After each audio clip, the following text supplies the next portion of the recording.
След честно.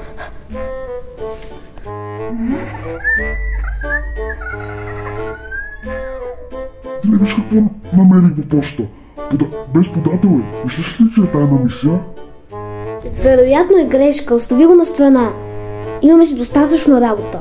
Грешка, не мисля така. Това е шансът ни за приключение. Вътре има мистериозна бележка и странно устройство. Добре, нека да видим бележката. Деня, вие сте избрани за тест на новия ни продукт. Включете го и следвайте инструкциите. Ясно ли ви? Това звучи подозрително. Това звучи подозрително, не пипай устройството. Прекалено късно. Добро утро, кафе с хаос ли желаете? Какво направи Марто? Не съм сигурен, но това е страхотно. Спри да натискаш бутони, това само влошава нещата. Ако не опитаме, как ще разберем как работи? О, я виж какъв интересен бутон.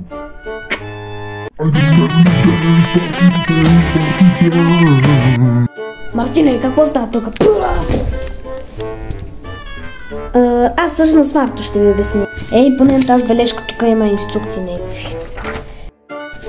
Добре, значи натисни синия бутон, след това завърти копчето на ляво. Готово и... работи. Надявам се, че това беше еднократно. Има се, освен ако не получим друг пакет. Никога повече. Ясно ли е? Не. Ело ми тук!